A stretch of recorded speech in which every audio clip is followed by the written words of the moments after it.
This is an off-the-shelf video. The game is Infidel, designed by Richard Berg.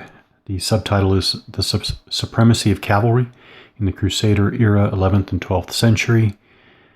Published by GMT Games. The copyright on the box top is 2011. This is labeled as Volume 2 in the Men of Iron series.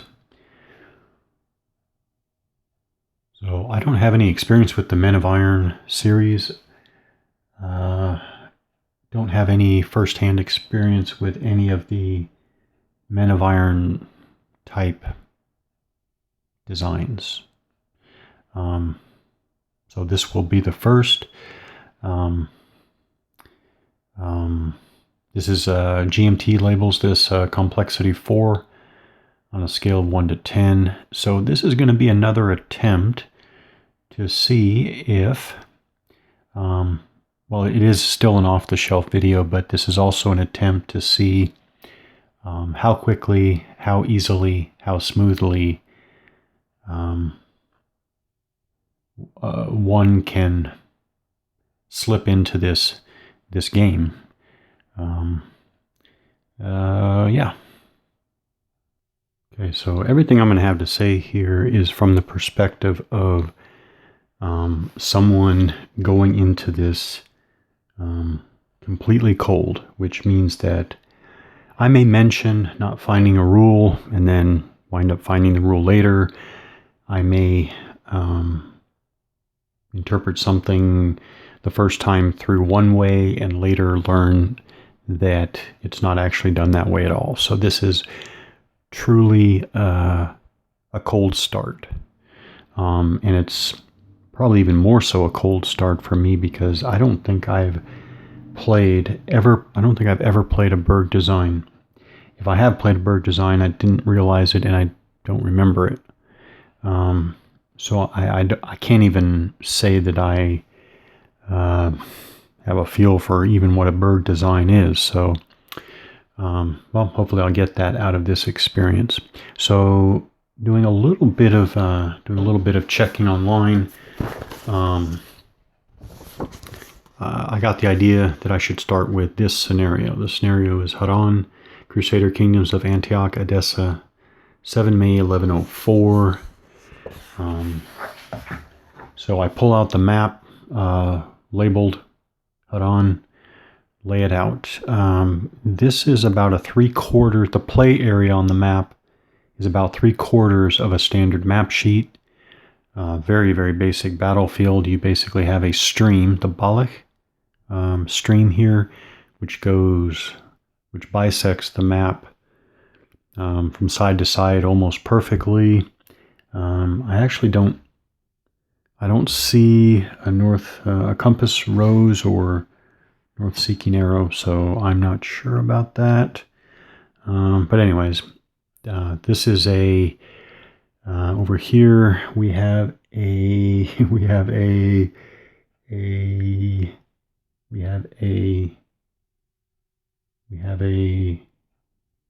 Turkish army. Turkish army made up of, real quickly, some Turkomans, some Syrians, some Danishmen, some Cappadocians. Yeah, about that. Very linear deployment. And on this side of the Balak stream, we have some Edessan. We have an Edessan army, labeled as Burgundians and Lorraine units and Edessan units. Yeah, not really. Well, I'll mention that in just a bit. And over here we have, what's over here? We have an Antioch army. We have an Antioch army over here. Right here, made up of some Sicilian Norman knights, Sicilian Norman men-at-arms, Sicilian Norman pike infantry. Okay. Okay, so battlefield, we have half-inch counters. Half-inch counters. Can't really say anything. No, can't say anything worthwhile about the graphics yet, except to say that on first look, they appear perfectly functional. Pleasing to look at, perfectly functional. Okay. Now, this is the battle book, as it's labeled.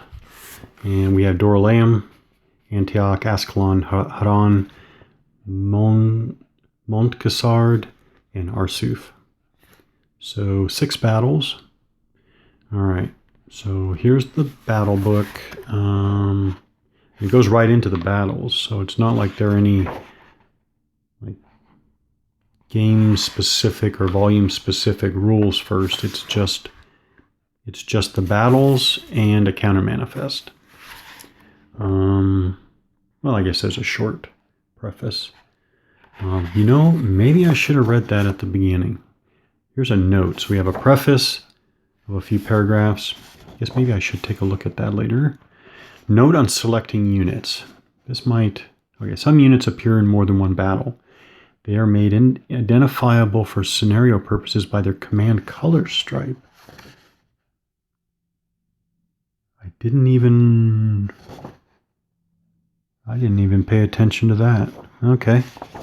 In the deployment sections of each battle, they are so listed along with the numbers and shock defense DRM of units to be used.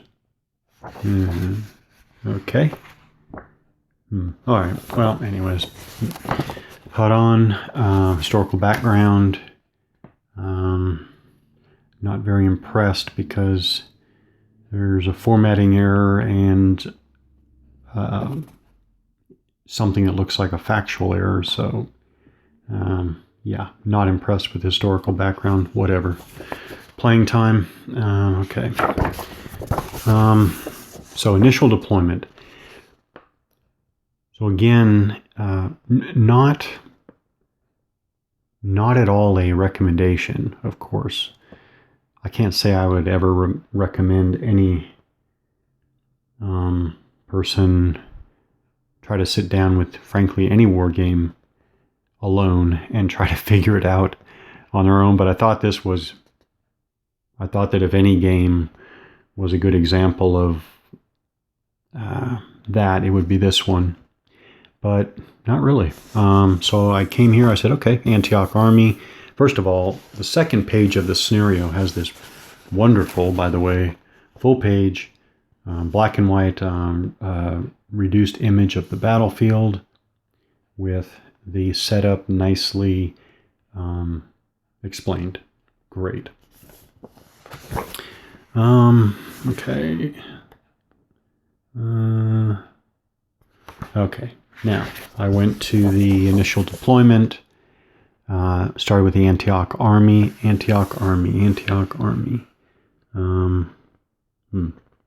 Not really labeled as such there, but I go on. Leaders, Bohemond and Tancred. Well, those guys are on here. There's Bohemond. Bohemond of Toronto and Tancred of Toronto. So, okay. I got standards. Okay. Place wherever the Crusader player wishes. Bohemon's standard. That must be this thing right here. Must be a standard. A flag. So I just put it a few hexes behind.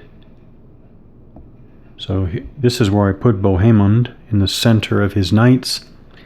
I put Tancred over here with the men-at-arms. Yeah, and the dismounted units. So I put the standard back here, somewhat behind the entire formation. Sounds like a good place to start. Don't know if that's good, right, or whatever. Not sure. Facing, all units face toward the Turks. So, okay. Okay, deployment, hexes. You have the numbers here, but the Antioch army, Bohemond and Tancred, there, they have a outline of a hex area. It tells you what's in there. 10 knights, 2 men-at-arms, 5 pike infantry, 1 archer, 1 crossbow unit. They are behind this rise, this level 2 terrain. So that's what I did on the map. Having the idea that this is an area of free deployment. And then it does say, however the player wishes, there are more hexes than units. True. Now, here, 10 Sicilian Norman Knights. Okay, what is all this? Okay, finally, it's unit number 1 through 6, which should all be, what's the terminology? DRM -2. So, 1, is that right? Yeah, 1, 2,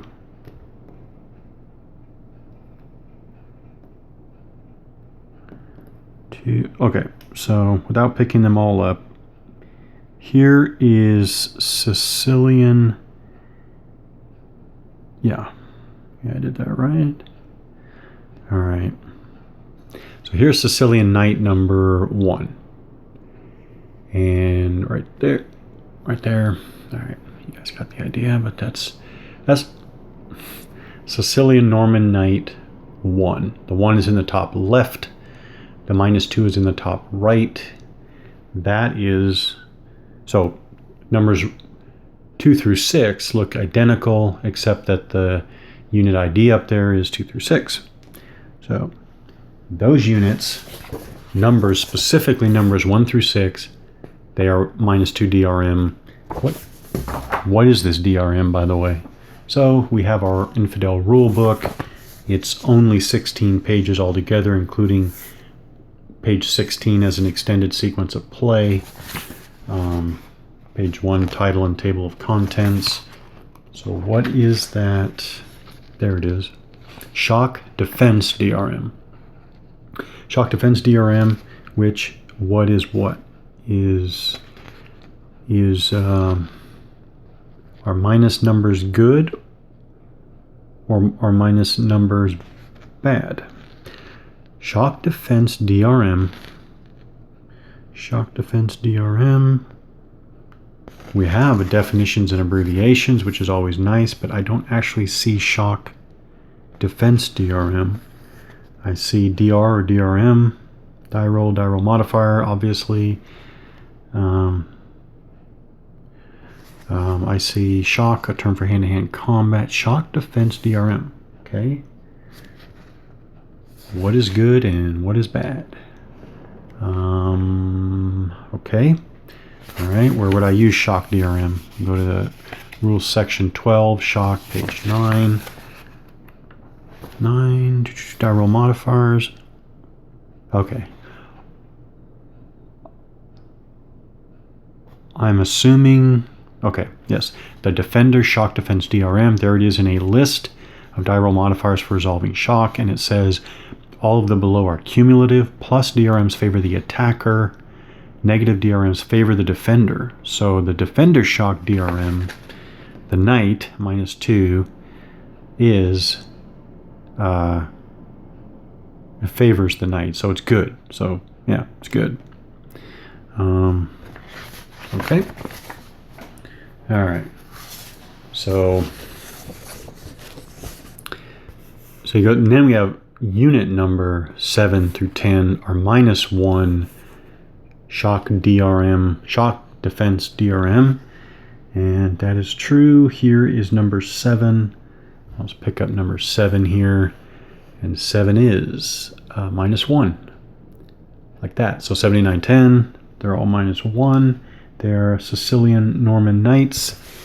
That's okay. Then we go to 2 Sicilian Norman Men-at-Arms, unit numbers DRM, shock defense DRM, etc. etc., etc. Okay. Got that. Got the leaders, Bohemond of Toronto, Tancred of Toronto. Okay. Then I go down here, start setting up the Edessan army. This is Baldwin II and Jocelyn. That's those guys. So if the Crusaders... Yeah, if the Crusader side has two armies, right? The Antioch army and the Edessan army. Antioch army, Edessan army. Here's where it started messing up for me. Somewhere in here, I'm not going to track down exactly what it was. Somewhere in here, numbers and types did not match what I could find in my counter mix. So what I wound up doing, well, as a matter of fact, I can quickly give an idea of what I'm talking about. There's supposed to be 5 Burgundian pick infantry, and they're not. I had to substitute Edessan pike infantry because I didn't find Burgundian pike infantry. Yeah. Then 5 Lorraine pike infantry. I didn't find Lorraine pike infantry either. So it looks like, I did this the other day, it looks like I had to substitute all Edessan pike infantry for these guys. Of course, now that I read that, no, actually I checked the entire counter mix. Anyways, I didn't find it. If I missed it, I missed it. But I didn't find it. And that was quite frustrating because I would think that a GMT game, Berg Design, Volume 2 in a series, I just did not expect to have something so glaringly, I don't know. It isn't fun spending a lot of time reading a lot of tiny print, wondering whether you even got the right counter sheet. I don't know. But I just substituted a bunch of Edessan pike infantry and went on with it. Okay, and then the Turkish army. That wasn't no, I didn't have any major issues there. A little bit to figure out the leaders, but figured it out. So we have Sokman, the Artukid of Diyarbakir, but it says use the Sokman of Aleppo, leader counter okay. And Aleppo. And then we have Karaja of Harran, and we have Jukermish Atabeg of Mosul. Okay. Alright, well, I guess now I'll pick up. So that was all just for setup. Set them all up here, put out my army standards. Okay, what do we have? Who goes first? It might be nice to know. The Turks have the first activation to start the game. Okay, so I'll want to note that myself. So I've got my nice overlay #1 piece that I like to use to put down on the map. Remind me who the first players, but actually now that I think about it, these... Oh well, I'll do that. Now I realize I think this has some type of continuous activation thing, so actually there's a first player for the game, not a first player of each turn. Okay. I just remembered that. Alright. Crusader commands. The 2 Frank armies are separate. They each have their own overall commander and standard. Oh, okay. Crusader commands armies. Again, Antioch army and Edessan army. Baldwin commands the... Oh, okay. So this is... Okay. So this is to point out. This is to track. Not track. This is to be aware of. So Bohemond... Where did I put him? Oh. No, Baldwin. Here. I put him in the head of the Burgundian Knights here. Baldwin commands the Edessan Knights, which is funny because they're Burgundy or Burgundian Knights here. It's eight Burgundian Knights in the deployment right there, right in the center of the screen. But over here, Baldwin commands the Edessan Knights. I mean, there aren't Edessan Knights in this. You know, for everybody out there, you know, if you're going to make a war game and you're not going to get all your historical terms right, no, let me back up.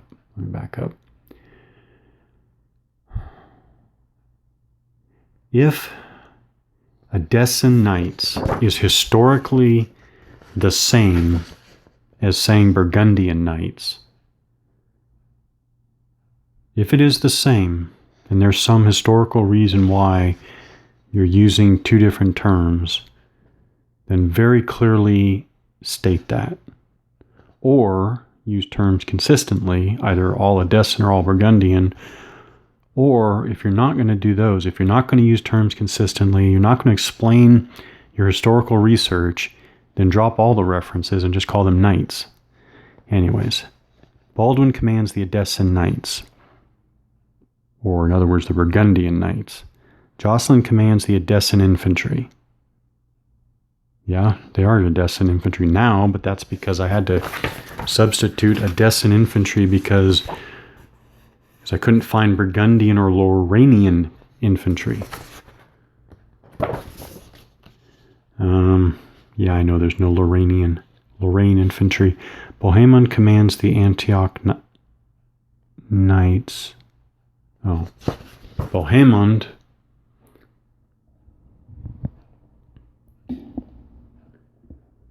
Bohemond here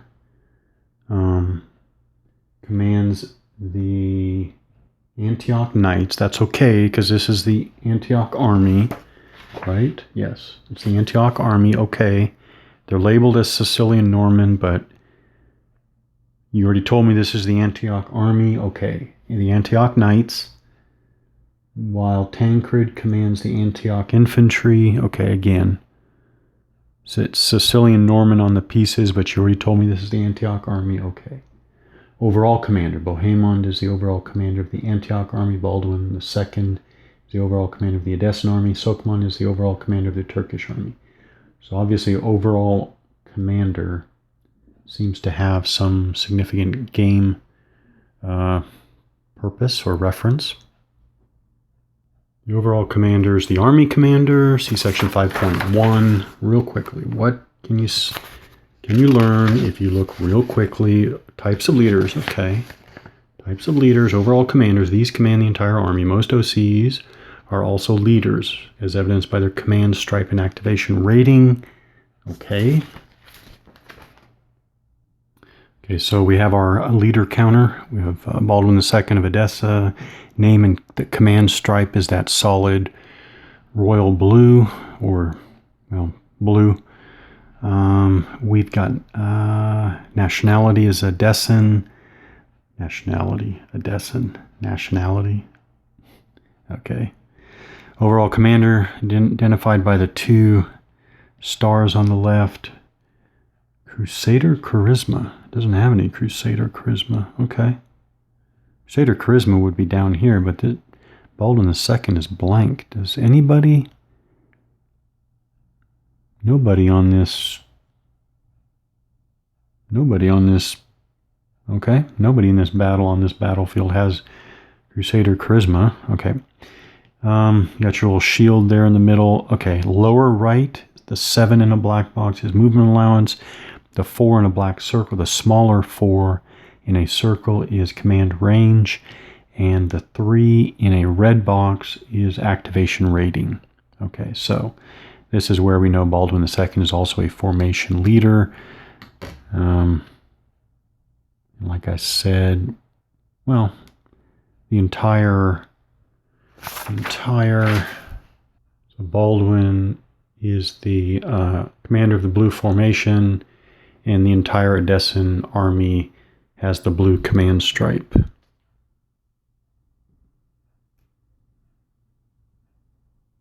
Next, with the battle information, we have our game balance. Okay, you can set up the Turkish army freely. Not really interested in that after having wasted time with just setting up according to the initial deployment listed. And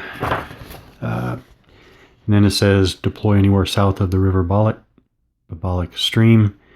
But at least 3 actors. Okay, so now I finally get a reference that way is south. I don't see it mentioned anywhere in the text. Is it on the map reproduction? No. Okay. Well, yeah. All right. There's been a unusual amount of frustration up to this point, so I'm just determined to get something underway at this point.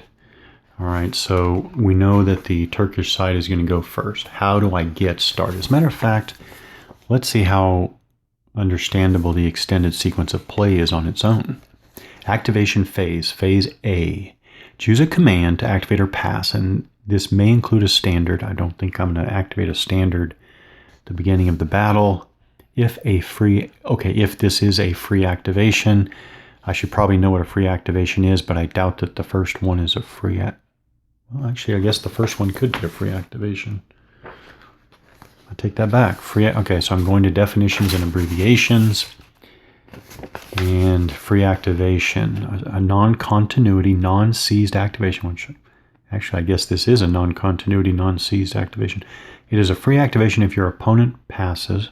That's not this case. Your opponent fails a continuity roll, fails a seizure roll, or is the first activation of the game. All right, so we have clear-cut explanation. This is a free activation. So I guess I could activate my standard, but I still don't see why I would at the beginning of the battle. If a standard is activated, I'm not going to activate a standard. So choose a command to activate or pass. Okay, so I guess you have to, if you're going to pass, I guess you have to activate a command. Okay, I'm assuming that. Okay, so how do we get started? Again, we basically have 3 commands on the Turkish side. Sokman, Karaca, and so got him on the wrong side. By the way, I looked over there and I saw Ghazi and I was like, that's not right. So these standards, by the way, do have backsides. So very early on, you might be looking through the counter mix trying to find Jukirmish, yeah. You might be looking and not realize that it's on the backside. So these standards are multi-use. Okay, so Jukirmish, I think it was there. Okay, 3 commands. We got Sokman has all of the mounted Turkoman. Karaca has the medium cavalry, Syrian medium cavalry. Yes, wait a minute. Something isn't right here. Okay, for fun here, I'm going to point this out because this is the, wait a minute. Anyways, I just see a second point. First point is, this is the miracle of command stripes. I look down here.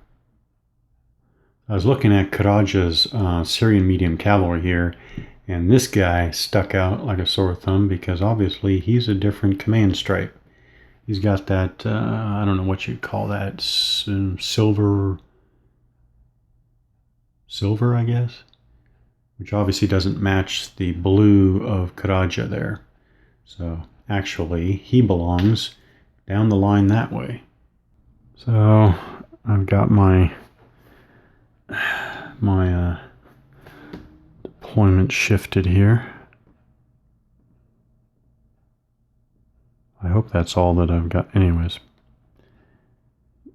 easy fix all the Syrian medium cavalry there.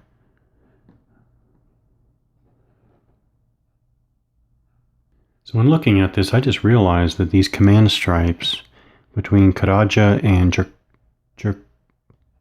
yeah, it's going to take a bit. Jukirmish, they look, well, from this distance, they look identical.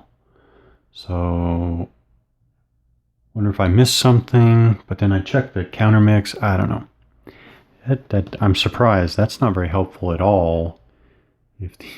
If these colors look identical. Now, unless I missed something in the battle specific rules that they are the same army, but there are two different standards. So anyways, bottom line, I guess, is, well, instead of remembering the Dashmund and the Cappadocians, it's probably easier to say all the Syrians are with Karaja and the others are with Jerkminish. So much for the miracle of command stripes. Okay, I still need to choose a first Turkish commander. Distracted by command stripes that aren't very helpful. Okay, I've got, obviously all the Turks are mounted. Yes, all the Turks are mounted. Turkish bowman with the army commander. I kind of like to wait for him. The Syrian medium cavalry, I'd actually like to charge with them, but I guess I could charge with the medium cavalry and try to hit Baldwin on his right flank here. And try to do that before I'm trying to remember the Antioch army, before the Antioch army can get up. Actually, I might do that. That would be the riskier first move. Next move would be to have Jerkminish advance and maybe try to come around the high ground here. Maybe advance with Jerkminish and then Syrian. But you know what? I feel like being daring. I'm going to, Karaja is going to move with his medium cavalry in the center there. So before I actually move my Syrian cavalry there, we go to phase B, move fire phase. Move and or fire with any or all of the units in that command. Before moving any units, place any replacement leaders. We don't have those at the beginning of the battle. A mounted missile unit may fire at any point during its move. I don't think that these... no, medium cavalry are not going to be firing. Okay. A foot missile unit. No, we don't have any foot missile. Unit may fire without moving. A unit may fire without moving. Okay. A unit must finish its movement firing before another unit may begin to move fire. Okay. The non-active player's units may qualify for reaction, return fire, or counter charge, depending on the active player's actions. Ooh. Let's look at move first. Okay, so first of all, the Syrian medium cavalry have a movement allowance of 7. Quick scan shows they all have 7. Leader has 7. Okay. And because they have 7, they should be able to cross the stream. So the next question is, what is the effect of the stream on the mounted cavalry movement? All right, so I'm going to switch attention to the player aid cards. We have a terrain chart for Ascalon, Arsuf. So, okay. Terrain chart for Harran and Montcassard. Stream. Okay. A means only applies for Harran. So I guess in Montcassard, you're ignoring the stream. But we have the stream for Harran. Stream mounted 0, foot +1. Okay. So the only effect is +1 to foot. So, as I suspected, the mounted soldiers are just riding right through that stream. I don't think it's significant stream at all. Okay, so that means that, again, I am going to move. I'm going to move Syrian medium cavalry in this direction, try to come against Baldwin II's right flank, and we'll have to see about countercharging and reaction fire. All right, I moved the first Syrian cavalry maximum distance 7 hexes towards the Edessan army here. I suppose I should look at facing and look at countercharging. Okay, so no considerations for facing while moving. Determined facing at the end of the move. Not an enemy Zoc. So that's not a consideration. Yeah, so move like that and end my facing like that. I don't think facing changes cost anything either. Not normally anyways. Okay, so heavy cavalry and knights can countercharge, but that's only when charged, shock attacked, or they suffer missile fire. None of that's happening here. We're just moving. So I guess I can just continue moving. The Syrian medium cavalry. I doubt that there's any, well, I guess I do have a bowman here, so let's figure out what type of ranges we're dealing with and reaction fire. So it looks like maximum range is 2 hexes. So there is no, targets are not in range. So reaction fire applies to when units move or charge into frontal hexes. So we are not close enough for any type of reaction fire either. So we can continue on with the rest of the Syrian cavalry there. So having moved Karaja and his entire mounted force forward, I guess I got to figure out how and when does the standard move. That's Karaja's standard back there. Okay, the standard moves during that free activation during the activation phase mentioned earlier. Standard doesn't move as part of the move fire phase. So I think that's the entire formation. Done moving. Move on to phase C. The shock phase, we don't have any because we're not eligible for shock combat. Rally phase, don't have any rallying right away. And the continuation phase. If the completed activation was a free activation, which it was because it's the first one of the game, both players make a loss check.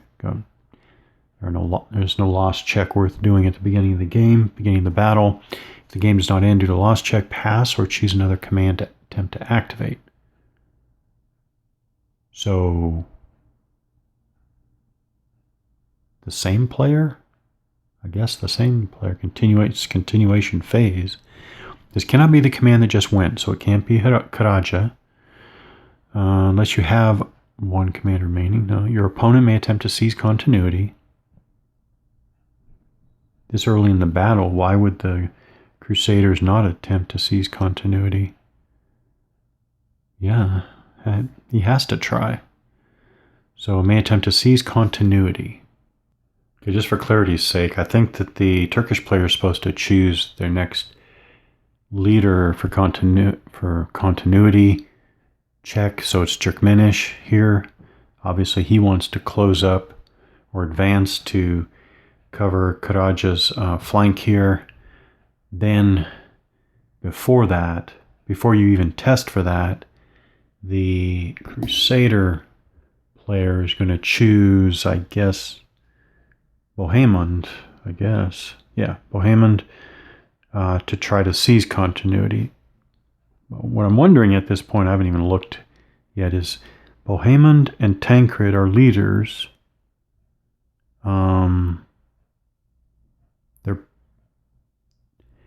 Bohemond is an overall commander for this army. But they're both formation leaders for the whole formation?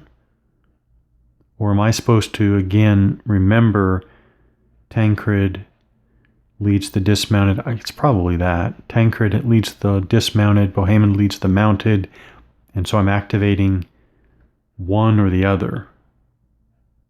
I'm guessing that's what it is. Okay, in any case, I'm just going to say Bohemond with the mounted units here. I'm going to try to seize continuity. So I choose this leader, Bohemond, and I roll a die. I will roll the die. I roll a 4.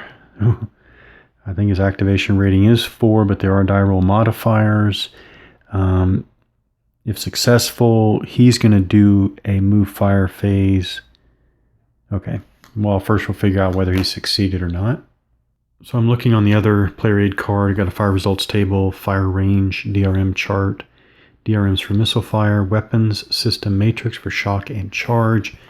On the backside, we've got charge reluctance, countercharge versus cavalry charge, countercharge versus shock fire, night countercharge versus fire restraint, DR, die roll, light cavalry retreat before shock charge, light cavalry retreat before countercharge, leader casualties in shock charge, shock combat results, charge combat results. That's funny. Okay, I didn't notice any die roll modifiers for seizing continuity. Okay, I did a quick scan of the rules. I didn't see any die roll modifiers for this seize continuity procedure, but I rolled the die. It's equal to or less than Bohemon's activation rating, so he successfully seizes continuity. Yeah. Anyways, Bohemond, I don't know about seize continuities. Doesn't sound like the right wording, but anyways, that's what they call it. Well, they don't call it seizing initiative, but Bohemond wins initiative, seizes initiative, beats Jerkmenish, whatever you want to call it. So he gets a phase B. So he gets a move fire phase. So when I pick this up again, Bohemond will be moving and firing. And he will try to